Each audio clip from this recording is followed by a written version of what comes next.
بسم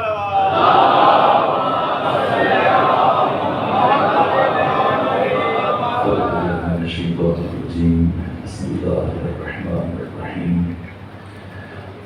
الحمد لله رب العالمين بارئ الخلائق أجمعين الحمد لله والصلاة على أهله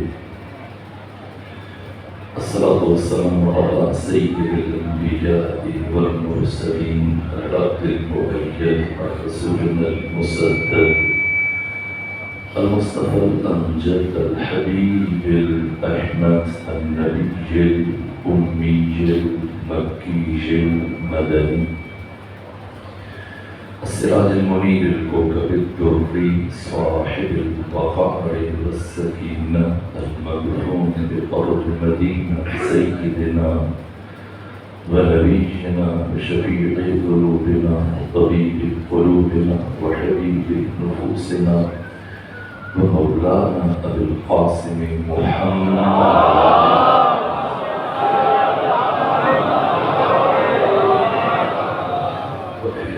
الأطيبين الأطهرين الأنجلين المعصومين المظلومين ورحمة الله على أحبابهم وأصحابهم وشيرتهم ومحبيهم ومواليهم أجمعين ورحمة الله على أعدائهم ومنكري فضائلهم وغاسلي حقوقهم من جميع عبادتهم إلى الآن ومن الآن إلى قيام يوم الدين وبعد يوم الدين أما بعد فقد قال حسين بن علي عليه آلاء التحية والثناء الناس قريب الدنيا والدين لائق على ألسنتهم إذا موحسوا بالبلاء قل الديانون صلوات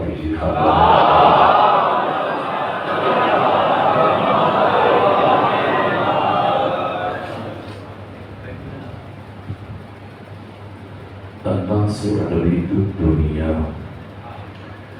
لوگ دنیا کے بندے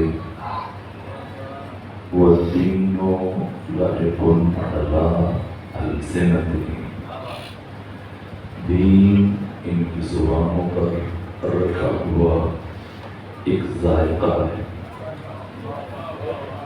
اذا موحسوا بالبلاء قل الديانون جب امتحان اور آزمائش میں مبتلا ہوتے ہیں تو پھر دیندار بہت کم رہ جاتے ہیں. یہ سوال جو آج اٹھایا جاتا ہے اتنے اصحاب زندہ تھے اتنے تابعین زندہ تھے کیوں کوئی اور نہیں اٹھا صرف 72 اٹھے حافظان قرآن قاریان قرآن صحابی تابعی سید شہداء نے اس سوال کا جواب 1400 سال پہلے ارشاد فرمایا کیوں نہیں اٹھے. اور شاید مجھے نہیں معلوم مرحوم سلطان باہو کی نگاہ سے یہ کلام گزرا یا نہیں گزرا لیکن ان کی زبان سے اس طرح کے اشعار جاری ہوئے کہ 18,000 جو کائی آئے کیوں سر سانگاں تے چڑھے ہو جیگر مندے بیعت رسولی کیوں تندوق ہے میں سردے ہو علم دے پڑھیا اشراف نہیں بندے جڑے رومن اصل کمینے ہو. یہ مرحوم سلطان باہو کا کلام ایک طرح سے ترجمانی ہے سرور سالار شہیدان امام حسین علیہ السلام کے کلام کی. کیوں 72 کے علاوہ کوئی اور نہیں اٹھا کیوں یہ 72 اٹھے؟ اور سوال یہ کہ نوبت جہاں تک کیسے پہنچی؟ ظاہر ہے کہ وقت بہت کم بچا ہے اور چند دن باقی، اور میں کوشش کروں کہ کچھ ایسے نئے زاویے جو کبھی بیان نہیں ہوئے خود انہیں بھی کشف ازبان کیا جائے، بیان کیا جائے، ان جہتوں کی طرف جوانوں کی متوجہ دلائی جائے، کچھ اور نتائج حاصل کر کے ہم کربلا کی معرفت کے اس بےجناح سمندر کی طرف ساحل سے تھوڑا آگے بڑھ کے چند قدم اس کو درد کرنے میں کامیاب ہو سکیں۔ میرے عزیزوں، کربلا کا آغاز کب سے ہوا؟ میں نے اس سوال کا جواب دینے کی کوشش کی۔ ایسا نہیں ہے کہ بنو امیہ اور رسول اسلام کے درمیان 50 سال کا فاصلہ ہے کہ جس منبر پر پیغمبر بیٹھتے تھے اس منبر پر بنو امیہ کی رسائی 50 سال گزرنے کے بعد ہوئی نا۔ میں نے عرض کیا صرف 3 سال اور 4 مہینے رحلت رسول کے گزرے اور بنو امیہ کا اقتدار شروع ہو گیا۔ رحلت ختمی مرتبت اور بنو امیہ کے جزوی اقتدار کے درمیان 3 سال اور 4 مہینے کا فاصلہ، اور پھر مسلسل 46 سال بنو امیہ نے حکومت کی۔ کربلا سے پہلے 46.5 سال، یا کہیں 46 سال 8 مہینے عاشور سے پہلے بنو امیہ کا اقتدار چلا۔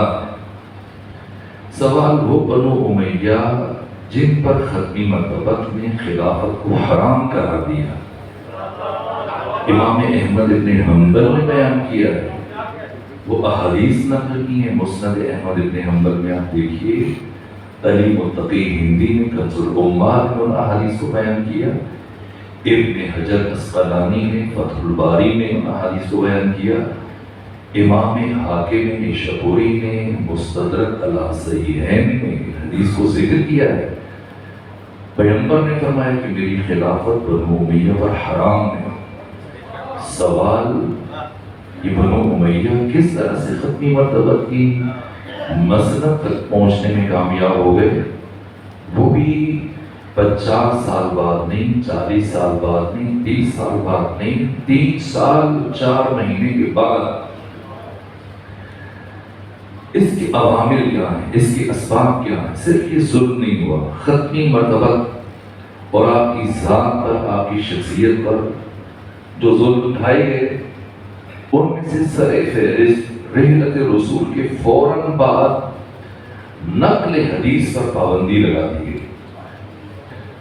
امام شمس الدین ذہبی صاحب تاریخ اسلام، صاحب سیر و اعلام نبلاء، ان کی تیسری بڑی کتاب تذکرۃ الحفاظ، اس کی دوسری جلد میں انہوں نے تحریر کیا۔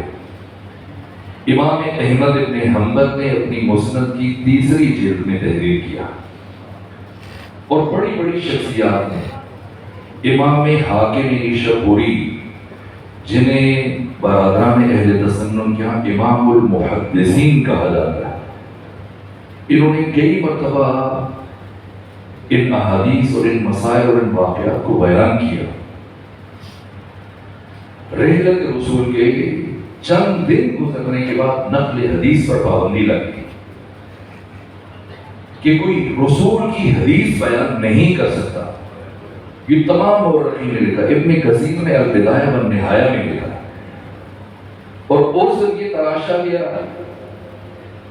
کیونکہ قرآن ابھی جمع ہوا ہے تو خوف التباس ہے، مبادہ حدیث قرآن کا حصہ بن جائے، حدیث قرآن میں شامل ہو جائے، اور عام مسلمان فرق نہ کر سکیں کہ حدیث رسول کون سا کلام ہے اور قرآن کون سا کلام ہے، جبکہ اتنی بڑی تعداد میں ہزاروں صحابہ کرام حافظان قرآن موجود ہیں۔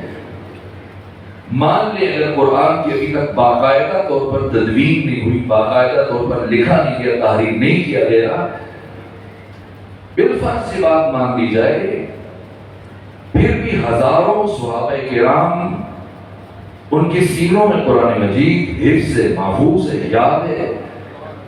پھر یہ عذر تراشی کے خوف التباس تھا کہ مبادا قرآن اور حدیث مخلوط ہو جائیں، کاتی پاتی ہو جائیں، پتہ نہ چلے کلام خدا کون سا ہے، کلام رسول کون سا ہے. اس لیے اپنی حکومت کے آغاز میں حزب حاکم نے جو سب سے پہلا حکم جاری کیا، نقل حدیث پر پابندی عائد کر دی، اور صرف اتنی تخصیص جاری کی اور اتنا استثناء جاری کیا کہ صرف وہ احادیث جن کا تعلق اعمال سے ہے، افعال سے ہے، حلال و حرام سے، لوگوں کے روزمرہ کے امور، انہیں بیان کیا جا سکتا. اور علامہ بیہقی نے دلائل النبوہ میں اور باقی محدثین نے یہ حدیث بیان کی ہے. یہ ختمی مرتبہ کی پیشن گوئیوں میں سے غزوہ خیبر کی فتح کے بعد پیغمبر اسلام نے فرمایا کہ عنقریب میری احادیث کو بیان کرنے سے یہ کہہ کے روکا جائے گا. یہاں تک آقا نے فرمایا کہ اللہ کی بارگاہ میں جو حیثیت خود کلام قرآن کی ہے وہی حیثیت میرے کلام کی ہے. طہارت سے لے کر دیات تک یہ 56 کتابیں فقہی جن میں لاکھوں احکام بیان ہوئے، لاکھوں حلال و حرام بیان ہوئے، لاکھوں مسائل بیان ہوئے. قرآن کی 6236 آیتوں میں اگر آپ تکرار کو شامل کر لیں تب بھی آیات الاحکام کی زیادہ سے زیادہ تعداد 500 ہے. اگر آپ قرآن تک منحصر ہو جائیں تو پھر دین کے اس 99% حصے سے آپ اٹھا رہے ہیں. قرآن تو جوامع الکلم ہے، قرآن تو اصول بیان کر رہا ہے. سنت نبوی، سیرت نبوی، حدیث نبوی یہ روح ہے اسلام ہے. اگر احادیث ختمی مرتبہ کو اسلام کے پیکر سے نکال دیا جائے اس کا مطلب اسلام بے روح ہو گیا ہے. پیکر اسلام سے، جسد اسلام سے روح کو خارج کر دیا گیا، نکال دیا گیا. لیکن یہ ہوا یہاں تک کہ پھر اقتدار منتقل ہوا لیکن حکم باقی رہا. قرظہ بن کعب روایت کرتے ہیں کہ جب میں عراق کا مجھے گورنر بنایا حزب حاکم نے، خلیفہ ثانی نے، تو مجھے سرار کے مقام تک اسے ابن ابی الحدید المعتزلی نے شرح ناج البلاغہ چھٹی جلد میں دیگر محدثین اور سیرت نگاروں نے لکھا ہے.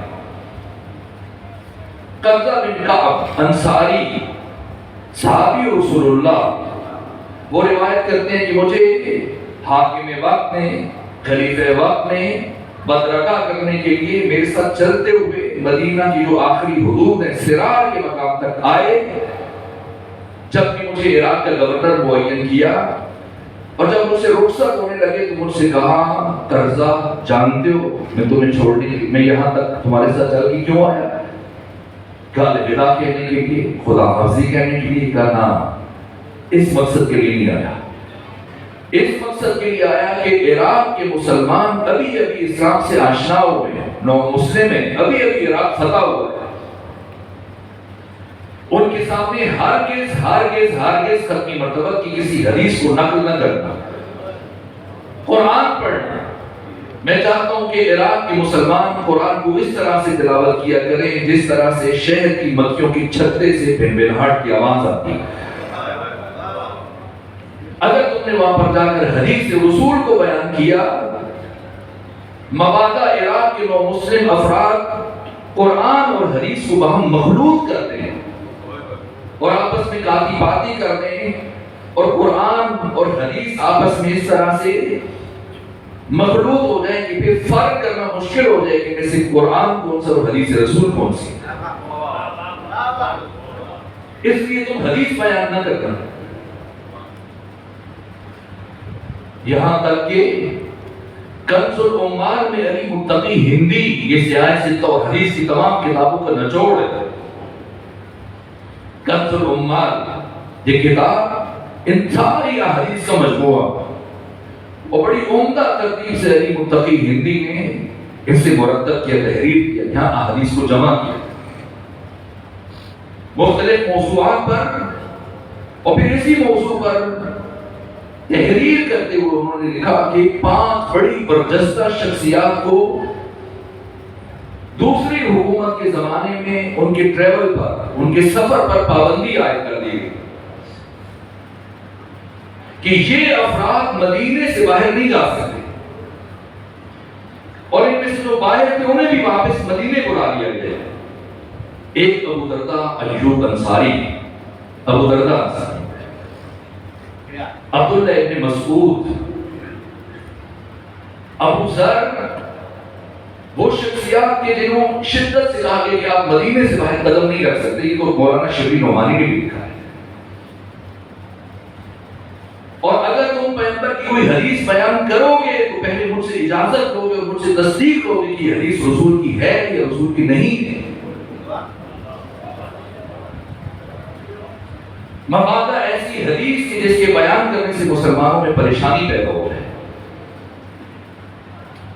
اور اہل مدینہ کے باہر تو کوئی بھی حدیث بیان نہیں کر سکتے، اس لیے کہ اہل مدینہ میں صلاحیت موجود ہے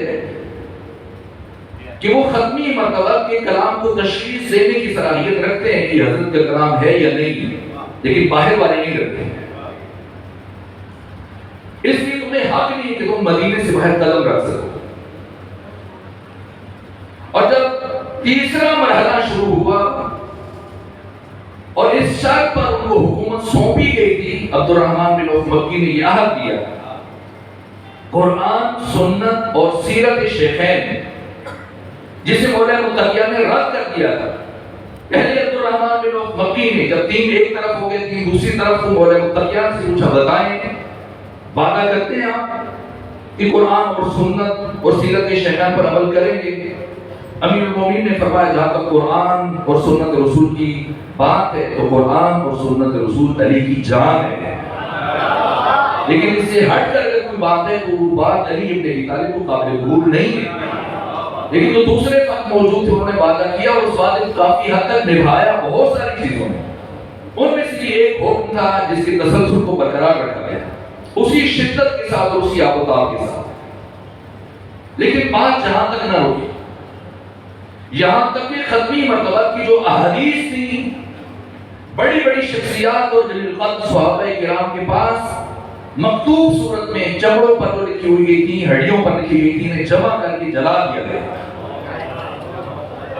احادیث رسول کا ایک بڑا ذخیرہ 98 ہجری تک یہ قدم برقرار رہا، 99 ہجری کے اوائل تک، اور جب 99 ہجری میں عمر ابن عبدالعزیز کی حکومت شروع ہوئی، پہلی مرتبہ اس اموی حکمران نے نقل حدیث پر پابندی کو ختم کیا اور محمد بن مسلم ابن شہاب الزہری کو مامور کیا کہ پھر سے احادیث رسول کی جماعتی کا آغاز کیا جائے۔ یہاں سے پھر سلسلہ جمع حدیث شروع ہوا، پھر بعد کی کتابیں لکھی گئی، مرتب ہوتی چلی گئی۔ اس سے پہلے تک احادیث رسول اصحاب و تابعین کے سینوں میں دب کر رہے گئے، محفوظ و سینہ بسینہ چلی۔ یہ ایک کام، اور دوسرا بڑا کام جو اس سے بڑا ظلم تھا، جس کا اثر اور نتیجہ مسلمان قیامت تک بھگتتے رہیں گے، اور آج بھی کبھی ہندوستان سے، کبھی انگلستان سے، کبھی سویڈن سے، کبھی دوسرے ملک سے ختمی مرتبہ کی شخصیت کے خلاف ہرزہ سرائی ہوتی ہے، فلمیں بنائی جاتی ہیں، متحرک خاکے بنائے جاتے ہیں، کتابیں لکھی جاتی ہیں۔ ان کا منشا یہ دوسرا کام تھا جو انجام دیا گیا تھا۔ نقل حدیث پر پابندی کے بعد جو دوسرا بڑا ظلم ہوا امت مسلمہ پر اور اسلام پر، وہ جعل حدیث اور حدیث سازی کا کام شروع ہوا، اور یہ کام ایسے افراد کو مامور کیا گیا جن کا اسلام سے کوئی تعلق نہیں تھا، کہب الاحبار کو یہودی تھا۔ اسے یہ ذمہ داری سونپی گئی جو دن میں بیٹھ کر ایک دن میں 100 سے زیادہ احادیث گھڑتا۔ بڑے امام احمد ابن حنبل، میں یہ بات کر چکا ہوں، 4 لاکھ احادیث کے حافظ امام احمد ابن حنبل، آپ جا کے ان کی کتابوں میں پڑھے، ان کی سیرت پر جو کتابیں لکھی گئی ہیں، 2 لاکھ وہ احادیث جو پیغمبر کے ساتھ منسوب کی گئی لیکن وہ پیغمبر کا کلام نہیں تھا۔ امام احمد بن حنبل فرماتے ہیں میں نے اس لیے یہ 2 لاکھ احادیث یاد کی جو پیغمبر سے منسوب کی گئی تاکہ لوگوں کو بتا سکوں کہ خبردار یہ کلام مصطفیٰ نہیں ہے۔ ان باتوں کو ختمی مرتبہ کے ساتھ کس نے منسوب کیا؟ بنو امیہ نے، جس کا محور و مرکز شام تھا، اور شام سے کردار رسول کو مسخ کرنے کے لیے سلسلہ شروع ہوا جو بہت خطرناک تھا، کیونکہ ایک طرف خود بنو امیہ اور اس کے حکمرانوں کا کردار تھا، دوسری طرف خود ختمی مرتبہ کا کردار تھا۔ ان کی مجبوری یہ تھی کہ اپنے کردار کو بلند نہیں کر سکتے تھے، اور دوسری طرف اب اسلامی دنیا میں یہ خود کو ختمی مرتبہ کا جانشین اور خلیفہ کہلواتے تھے۔ اب خلیفہ اور مسلط عنہوں میں جہت مشترک اور کردار مشترک مطلوب ہے، اور وہ 180 درجے زاویے کا فرق ہے، بعد المشرقین ہے۔ اگر ختمی مرتبہ کی سیرت لوگوں تک پہنچے، ان کا عمل، ان کا کردار، ان کی شخصیت، ان کا مقام، اور ختمی مرتبہ کی مسند پر بیٹھے ہوئے ان افراد کو اگر دیکھا جائے، قہری طور پر لوگوں کے ذہنوں میں یہ سوال اٹھنے تھے کہ محمد مصطفیٰ جو اس کردار اور اس شخصیت کے مالک ہیں، ان کی مسند پر ایسے افراد آ رہے ہیں۔ اس فرق کو مٹانے کے لیے شب و روز ہزاروں جعلی اور من گھڑت احادیث کو ختمی مرتبہ سے منسوب کیا گیا۔ اگر میں نمونے عرض کروں آپ سن نہیں پائیں گے، تحمل نہیں کر پائیں گے۔ اگر میں سیاہ ستہ سے یا بڑی بڑی جو کتابیں حدیث کے مجموعے اشارے کروں آپ کے لیے سننا تحمل کرنا ہو، میں نہیں چاہتا کہ میں اپنی زبان سے وہ کلمات ادا کروں جنہیں حدیث رسول کہہ کے ختمی مرتبہ سے منسوب کیا گیا، اور آج تک مسلمان معاشرہ اس کی پاداش میں جواب نہیں دے پا۔ جو ہندوستان سے ہمسایہ ملک سے کتاب چھپی تھی چند سال پہلے، جس کے لکھنے والے کو غازی الدین شہید نے قتل کیا تھا عدالت میں، اس نے عدالت میں کھڑے ہو کے کیا کہا تھا؟ جج سے یہی کہا تھا کہ جو میں نے لکھا ہے یہ وہ ساری احادیث ہیں جو مسلمانوں کی کتابوں میں موجود ہیں، اگر ان میں سے ایک بھی بات میری طرف سے ہو تو مجھے یہیں پر پھانسی دی جائے، مجھے کوئی عذر نہیں۔ ایسی بات سلمان رشدی نے کی۔ یہ خطرناک کام کب ہوا؟ عہد بنو امیہ 40 ہجری سے لے کر 99 ہجری تک تسلسل سے یہ کام انجام پایا۔ ایک طرف شخصیت رسول کو مجروح کیا گیا، دوسری طرف شخصیت امیر المومنین کی اس درجہ کردار کشی کی گئی۔ خاکم بدہن، اگر 3 بر اعظموں کی کسی قریے یا شہر کے کسی خطیب نے جمعے کے خطبے میں علی سے اظہار برات نہ کیا اور حضرت کے اوپر لعنتار اور گالیاں نہ دی جائیں، اسے عہدے سے ہٹا دیا جائے۔ اس حد تک کردار کشی۔ صحابی رسول اللہ، وہ صحابی جناب حجر بن عدی جن سے متعلق حسن بصری کہتے ہیں کہ امیر شام کی ہلاکت کے لیے 3 جرائم میں سے ایک جرم کافی ہے، جو حجر بن عدی جیسے عظیم المرتبہ صحابی رسول کو اپنے 6 ساتھیوں کے ساتھ شہید کیا۔ کس جرم میں؟ صرف اس جرم میں ابن زیاد بن ابی نے 40 افراد سے گواہی دلوائی اور یہ خط بھیجا شام کہ حجر بن عدی کا جرم یہ ہے کہ علی ابن ابی طالب سے اظہار برات نہیں کرتے، علی کو گالیاں نہیں دیتے، علی کو برا نہیں سمجھتے۔ اس جرم میں شہید کیا گیا انہیں اپنے بیٹے کے ساتھ، باقی 6 ساتھیوں کے ساتھ۔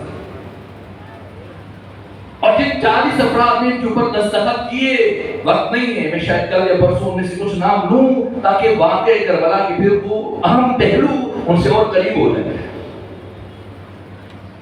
12 افراد جنہیں عمر ابن سعد نے روز عاشور 36,000 کے لشکر کا سپہ سالار اور علمبردار بنایا، اور کسی کو 4000 کا دستہ دیا، کسی کو 2000 کا دستہ دیا۔ ان 12 میں سے 9 افراد وہ تھے ان 40 میں سے جنہوں نے اپنے نام تحریر کر کے نیچے دستخط لگے۔ ابو موسیٰ اشعری جیسے افراد اس میں شامل تھے، شبس ربعی، عمرو بن حجاج۔ عمرو بن حجاج وہ فرد کہ جو بندش آب پر معمول تھا، آج 7 محرم ہے، 7 محرم سے پانی بند ہوا۔ عمر بن سعد نے اپنے جس جرنیل کو پانی کی بندش پر معین کیا، اس کا نام عمرو بن حجاج تھا۔ کون عمرو بن حجاج؟ کہ خود رسول اللہ کا صحابی تھا۔ 500 کے دستے کے ساتھ کی ڈیوٹی دے رہا تھا، بعد میں سادات کو دن بدن جیسے جیسے وقت گزر رہا تھا بڑھا دیا گیا۔ اور جب ابو الفضل عباس پانی لینے کے لیے 8,500 افراد کا پہرا تھا شط فرات پر۔ یہ کردار، یہ علی کی مظلومیت ہے۔ اب سمجھیں ہم کربلا سے قریب تر ہو گئے۔ یہ علی کی مظلومیت ہے۔ علی فرماتے ہیں انزلنی الدہر حتی یقال علی و معاویہ، کہ زمانے نے مجھے اتنا گرا دیا کہ آج یہ کہا جا رہا ہے کہ علی اور معاویہ، بھلا کہاں علی اور کہاں معاویہ؟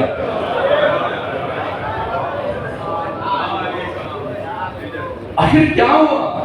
وہ رسول جس نے ریشم کو حرام قرار دیا، وہ رسول جس نے سونے اور چاندی کو مرد پر حرام قرار دیا، وہ رسول اسلام کی جنہوں نے درندوں کی کھال کا پہننا اور استعمال مسلمانوں پر حرام قرار دیا، شراب کو حرام قرار دیا، یہ ساری چیزیں ختمی مرتبہ سے منسوخ ان کے نام پر حکومت حاصل کرنے والے افراد۔ عجیب کردار ہے،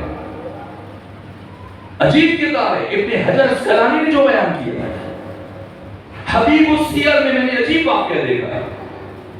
جو 6 گورنر کوفہ کے لیے معین کیے گئے ان 20 سالوں میں، 40 ہجری سے لے کر 60 ہجری تک 6 گورنر، وقت تیزی سے گزر رہے ہیں، خلاصہ کروں پچھلی بات سے یہ بات متصل کروں تاکہ ہم نتیجہ بھی لے سکیں۔ اب آپ ساتھ دیجئے تاکہ بچوں تک، جوانوں تک وہ بات پہنچ جائے۔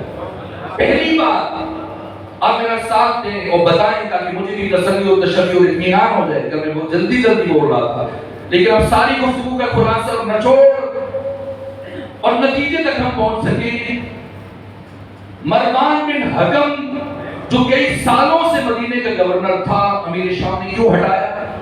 اس لیے ہٹایا کہ یہ امام حسین کے ساتھ انتہائی زیادہ کینہ اور دشمنی رکھ رہا ہے اور اس دشمنی پر ضبط نہیں کر پائے گا، اور جب امام حسین مدینے سے نکلنا چاہیں گے یہ سدراہ بنے گا، رکاوٹ بنے گا اور میرا کام خراب ہو جائے گا۔ جو میں نے نقشہ مرتب کیا، ترتیب دیا، وہ سارا بگڑ جائے گا۔ اس لیے جو کئی سالوں سے گورنر چلا آ رہا تھا اسے عہدے سے ہٹا دیا اور اپنے قریبی عزیز کو، اپنے بھائی کو گورنر بنایا۔ ولید بن عتبہ بن ابو سفیان اسے گورنر بنایا۔ بس سادہ لوگ مورخین نے تحریر کیا کہ بڑا نرم خو تھا، بہت متحمل مزاج تھا، اس نے امام حسین کے ساتھ اچھا رویہ دکھایا اور کوئی تعارف نہیں کیا، آپ کو جانے دیا نہ۔ بات یہ نہیں ہے، بات یہ تھی کہ اسے مرکز کی طرف سے یہ ماموریت ملی تھی کہ کچھ بھی ہو تم نے حسین کے ساتھ نہیں الجھنا۔ جب امیر شام حج کے بعد مدینہ آیا دوسری مرتبہ 56 ہجری میں، 1000 ننگی تلواریں موجود ہیں، اس کی سپاہی جو شام سے اس کے ساتھ محافظ جیسا آیا تھا، سب کھڑے، امیر شام بیٹھا ہے اور یہ 4 افراد بھی موجود ہیں، عبداللہ ابن عمر، عبداللہ ابن زبیر، عبداللہ ابن عباس، حسین ابن علی اور عبد الرحمن بن ابی بکر۔ یہاں تک کہ جب یزید سے متعلق گفتگو شروع کی امیر شام نے، امام حسین اٹھ کھڑے ہوئے، کہا اے امیر شام، تو آج یزید سے متعلق اس طرح سے گفتگو کر رہا ہے اور ایسے اس کا تعارف پیش کر رہے ہیں اور ایسی اس کی فضیلتیں بیان کر رہے ہیں جیسے اہل مدینہ یزید کو سرے سے جانتے نہیں ہیں اور ابھی بھی تم آشنا کروا رہے ہو۔ یزید کا کردار اور اس کا عمل کسی سے ڈھکا چھپا ہے اور تمہارا یزید جیسا بیٹا کسی تعارف کا محتاج ہے؟ اے امیر شام، تو جتنے جرائم کا ارتکاب کر چکا ہے، اگر ابھی تمہاری موت ہو جائے تب بھی تو خدا کی بارگاہ میں ان کا جواب نہیں دے پائے گا۔ اور اے امیر شام، اب تمہاری موت اور تمہارے درمیان بہت مختصر فاصلہ بچا ہے۔ اپنے پچھلے جرائم میں مزید جرائم کا اضافہ نہ کرو اور اپنی اس خواہش سے دستبردار ہو۔ یہ کہا امام نکل گئے۔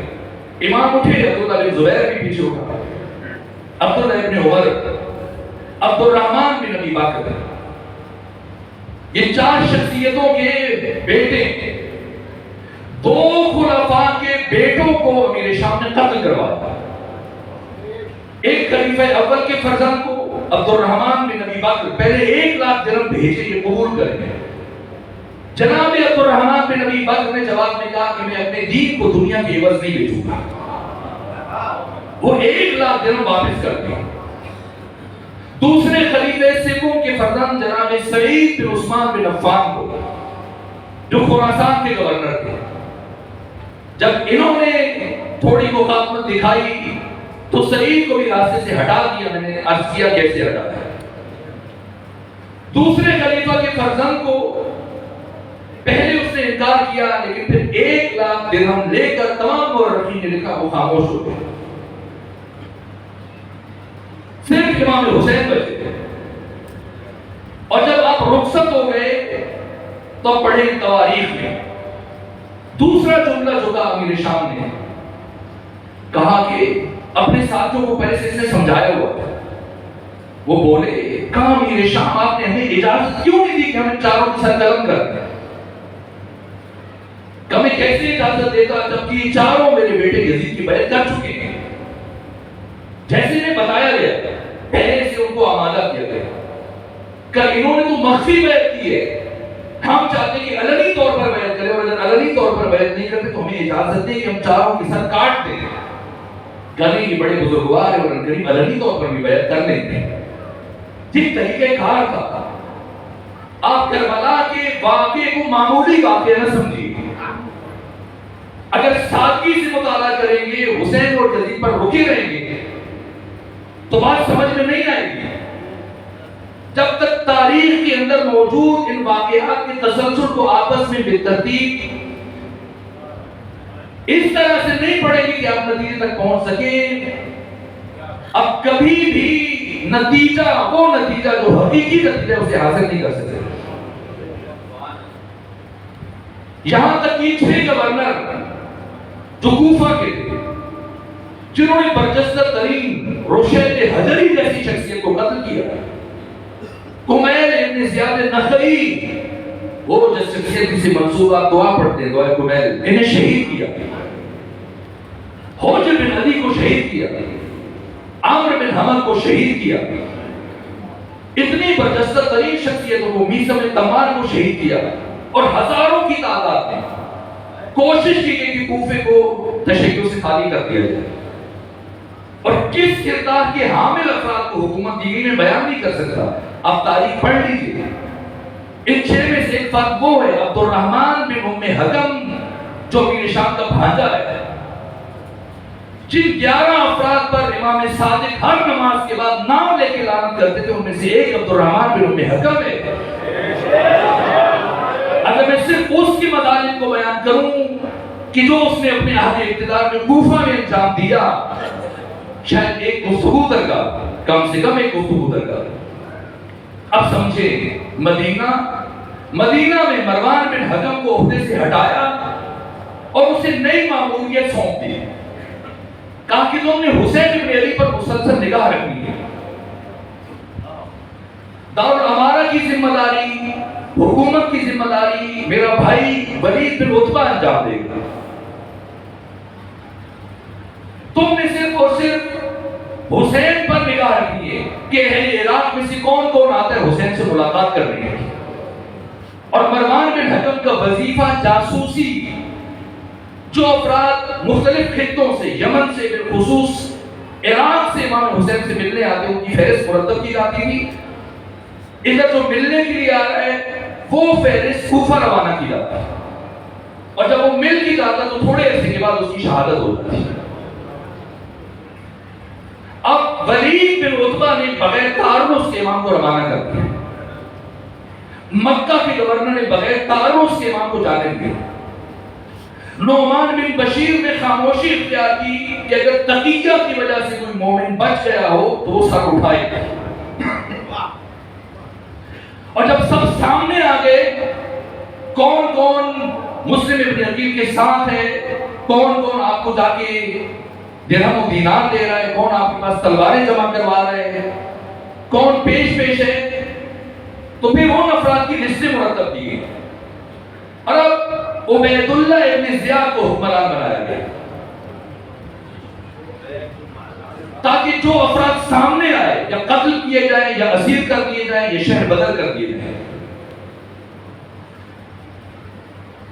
اور ان حالات میں جب خود یزید ابن معاویہ پریشان ہوا، جس دن امام حسین نے 8 ذی الحج کو مکہ چھوڑا، اس کی پریشانی بڑھی اور اسے کچھ سمجھ نہیں آ رہا تھا کہ اب کیا کرے. خبر ایک ایک لمحے کی خبر پہنچ رہی تھی. جیسے سے پتہ چلا کہ امام حسین کوفہ کی طرف چل پڑے، اس کو ساری باتوں کا اندازہ نہیں تھا. امیر شام نے اس طرح سے کچھ باتیں اس کو بتائی تھی، کچھ اپنے قریبیوں کے ذمہ لگا رہی تھی.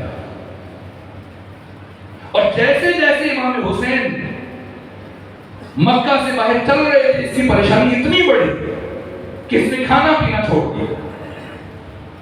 یہاں تک کہ اس کے باپ کا عیسائی مشیر سرجون وہ اس کے پاس آیا کہ تمہارے چہرے کا رنگ کیوں زرد ہو گیا ہے، تم نے کھانا پینا کیوں چھوڑ دیا ہے، شب روز کیوں اکیلے بیٹھ کے سوچتے رہتے ہو.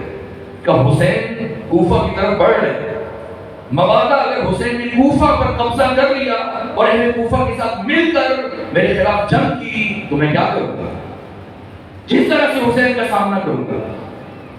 اس وقت سرجون نے، اس کے بعد کی عیسائی مشیر نے، تمام مورخین نے لکھا، اس سے پوچھا بتاؤ آج اگر تمہارا باپ زندہ ہوگا اور وہ تم سے اس مشکل میں کوئی حل بیان کرتا تو تم کیا کرتے؟ ہم یقیناً عمل کرتا. اس وقت اس سرجون نے تحریر نکالی، کہا یہ تمہارے لیے. کیا تحریر؟ کہ جب ایسے حالات ہو جائیں اور حسین کی کوفہ میں لوگ حسین یا حسین کے نمائندگی کی بیعت کریں تو تم کوفہ کی حکومت عبید اللہ ابن زیاد کی سپرد کر دیتے. اور دوسرا خط عبید اللہ ابن زیاد کے لیے تھا کہ تم نے کیا کیا کرنا ہے، کیا کیا انجام دینا ہے.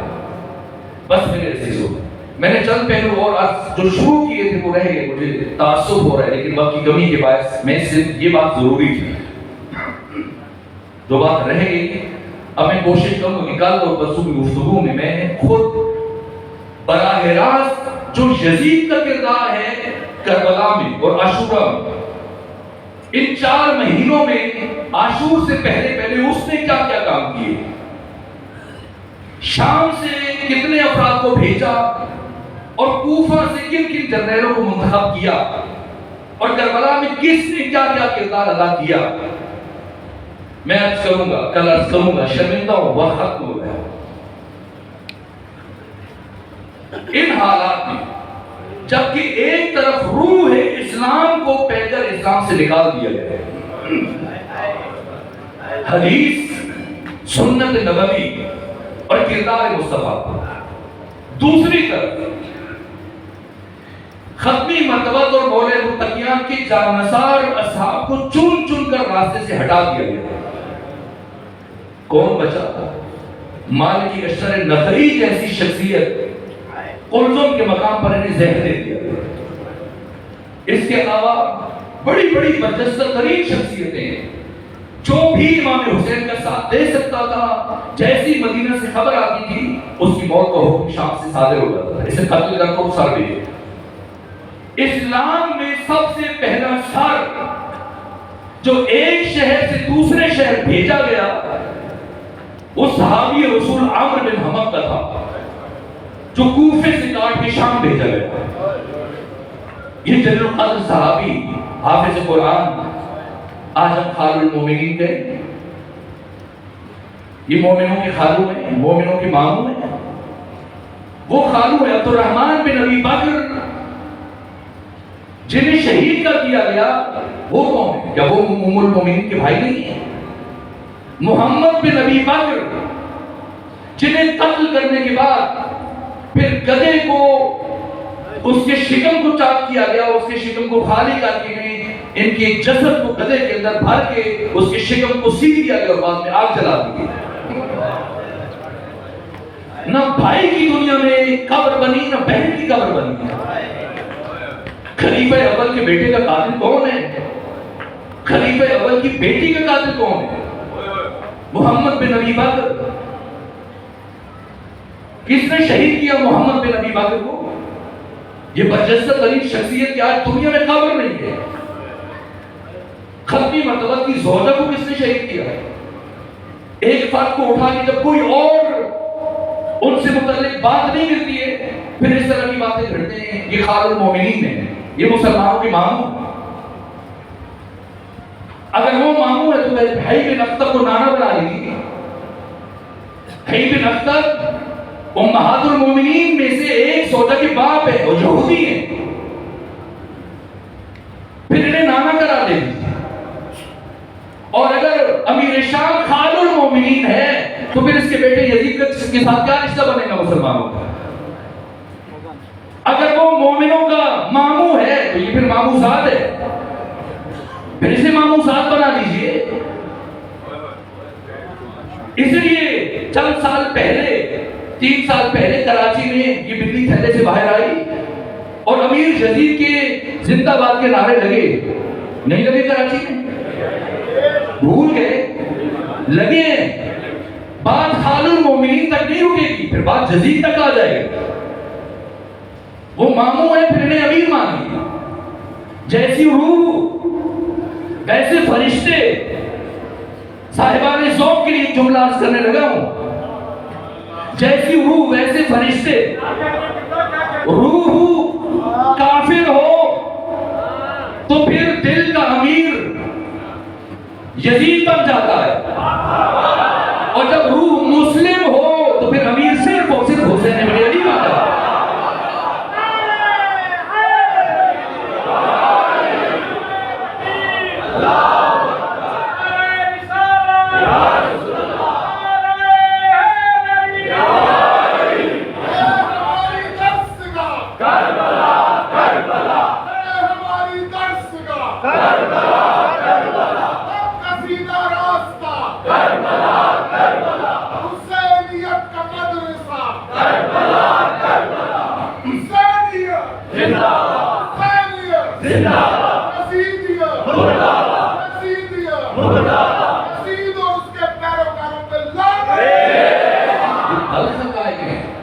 اور مراحل ایسے ہیں کہ جو عام طور پہ بیان, لیکن آپ کی سوال کے اس درجے عروج پر ہیں کہ میں ان دقتوں اور یہ پہلوؤں کو, درحالی کی میری طبیعت آج ناساز جو ہے مشکل میں تھا بیان کرنا کچھ, لیکن کچھ نہ کچھ بیان کر پایا.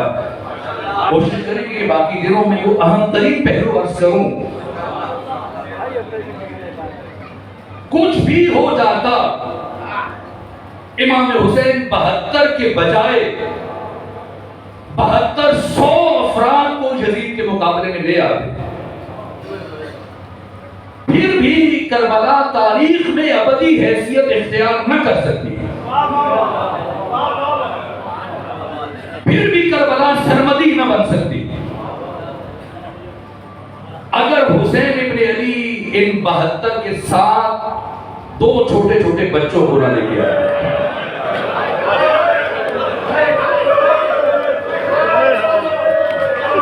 چاہے علی اکبر شہید ہو جائے, قاسم شہید ہو جائے, ابو الفضل عباس شہید ہو جائے, اگر حسین علی اصغر اور سکینہ بنت الحسین کو اپنے ہمراہ دے, ایک بچی کو شام کے لیے رکھا اور بچے کو کربلا کے لیے رکھا. یہ 2 شخصیتیں جنہوں نے آ کر امام حسین کی اس تحریک کو کربلا سے نکال کر ہمیشہ کے لیے سارے عالم میں پھیلا دیا. کربلا کو لامحدود اور آفاقی بنا دیا. ایک سکینہ نے دوسرے علی اصغر نے. میں نے جملہ عرض کیا تھا کربلا میں سب سے زیادہ مشکل مرحلہ کیا ہے؟ کربلا میں مرنے سے زیادہ مشکل کام جینا ہے. جو کربلا میں روز عاشور جتنی دیر تک جیا اس نے اتنی زیادہ مصیبت برداشت کی. ایک ایک لمحہ جو گزر رہا تھا مصیبتوں کا آسمان ٹوٹ رہا تھا. تو پھر مجھے بتائیں پھر کیا وجہ ہے؟ اگر امام حسین نے علی اصغر کی قربانی پیش کرنی تھی تو سب سے پہلے پیش کر دیتے تاکہ آپ کی شہادت کے ساتھ علی اصغر کی پیاس ختم ہو جاتی. پھر حسین نے علی اصغر کو سب سے آخر میں کیوں رکھا؟ اس لیے کہ حسین نے اپنی شہادت کو شہادت عظمیٰ بنانے کے لیے علی اصغر کی شہادت کو پیش خیمہ قرار دیا. یہ علی اصغر کی شہادت ہے جس نے افکار عالم کو جھنجھوڑ کے رکھ دیا. اب کوئی نہیں کہے گا دو شہزادوں کی جنگ تھی، برابری کی جنگ تھی. نہ، کربلا میں جنگ نہیں ہوئی، کربلا میں ظلم ہوا ہے. اس ظلم کو آشکار کرنے کے لیے کربلا کو سرمدی بنانے کے لیے علی اصغر کو لے کے گئے.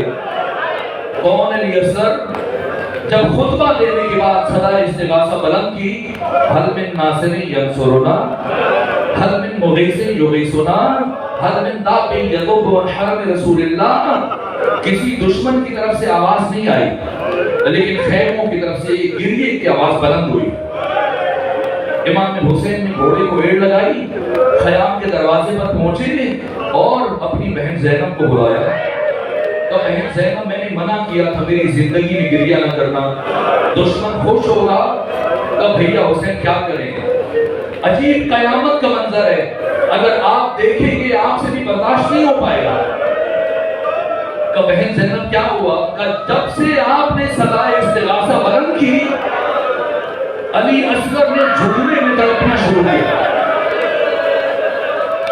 اور بالآخر علی اصغر نے خود کو جھولے سے زمین پر گرا دیا.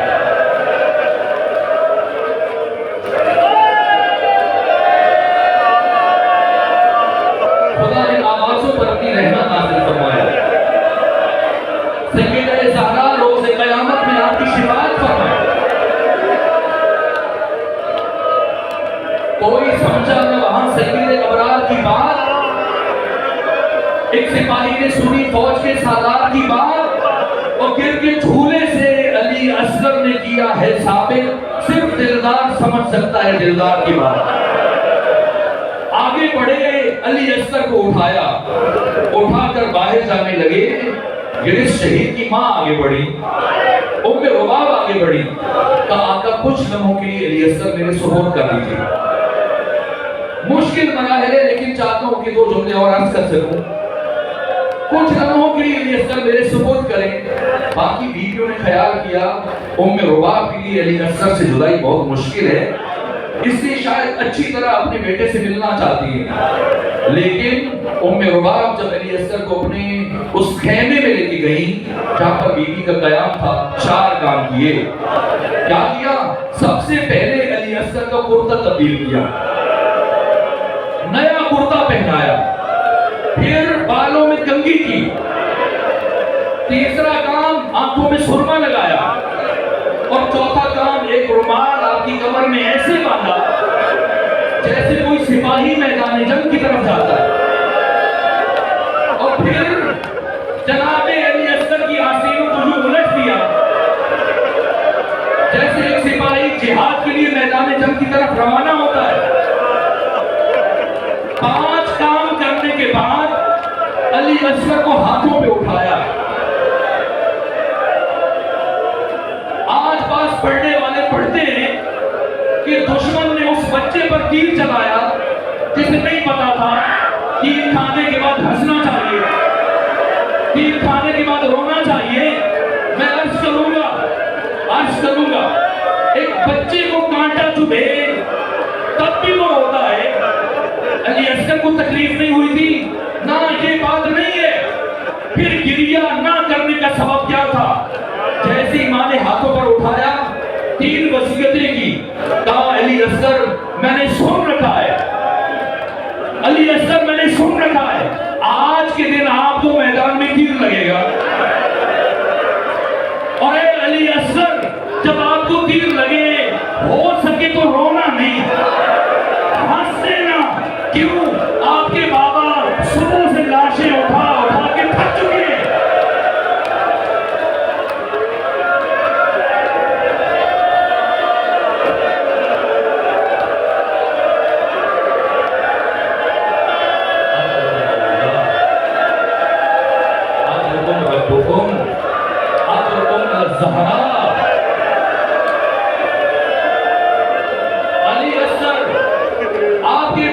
صبح سے لاشیں اٹھا اٹھا کے تھک چکے ہیں.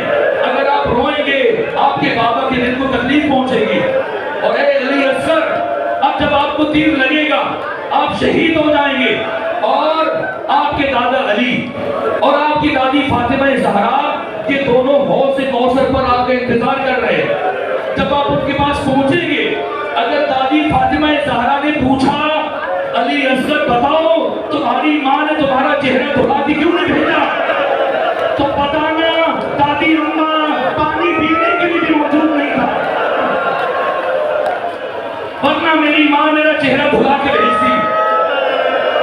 اور علی اصغر میری تیسری وصیت سنو, جب آپ کے دادا علی دادی فاطمہ زہرا آپ کو جام کوثر پیش کرے تو خبردار پانی نہ پینا, اپنے بابا حسین کا انتظار کرنا, اس لیے کہ آپ کے بابا حسین آپ سے زیادہ پیاسے ہیں. وصیتیں کی, پھر ہاتھوں پہ اٹھایا, خشک لبوں سے علی اصغر کی پیشانی کا بوسہ لیا, آقا حسین کی گود میں رکھا. بس مشکل مرحلہ ایسے بیان نہیں کروں گا. حسین ابن علی میدان کربلا میں آئے, ہنگام غروب ہے, حضرت کی شہادت نہیں بیان کروں گا, بس ایک جملہ عرض کروں گا.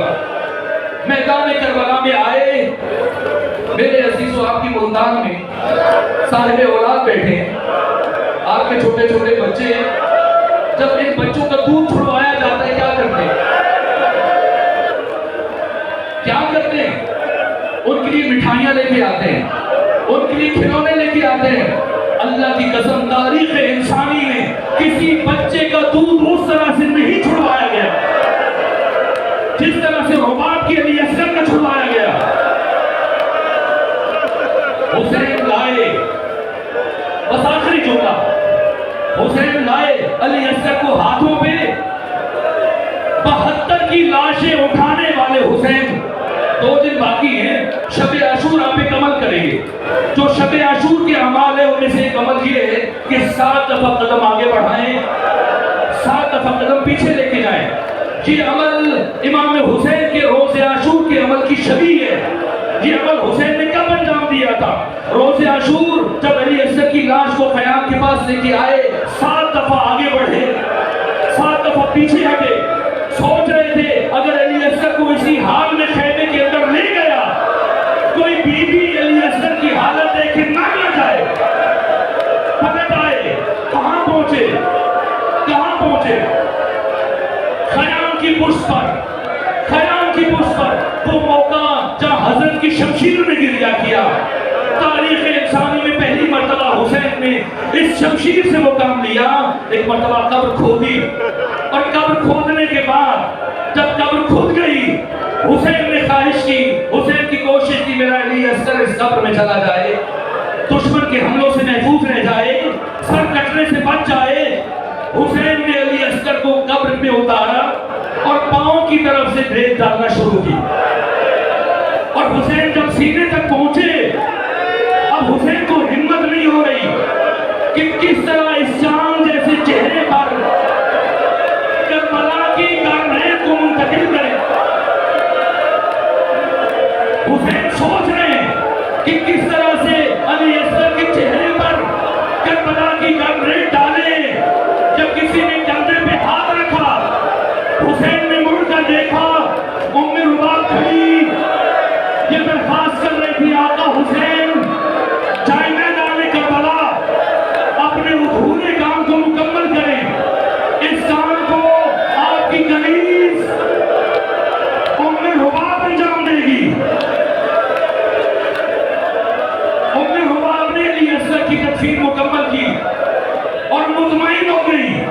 کہ چلے کم سے کم میرا علی اصغر دفن ہو گیا. اور جب عاشور کے دن سروں کو کاٹا گیا, نیزے پہ بلند کیا گیا, جناب رباب مطمئن تھی میرا علی اصغر دفن ہو گیا. ایک مرتبہ عمر ابن صاحب نے آواز بلند کی, سر 71 ہیں اور ایک سر کم ہے, جلدی کرو سر کو تلاش کرو تاکہ 72 مکمل ہو جائیں. ایک مرتبہ 20 ولد الزنا آگے بڑھے, زمین پر نیزے مارنا شروع کیے, کربلا کے چپے چپے پر نیزے مار رہے, علی اصغر کی لاش کو تلاش کر رہے. ایک مرتبہ ایک شکی نے کہا میں نے حسین کو خیام کی پشت پہ جاتے دیکھا تھا. یہ افراد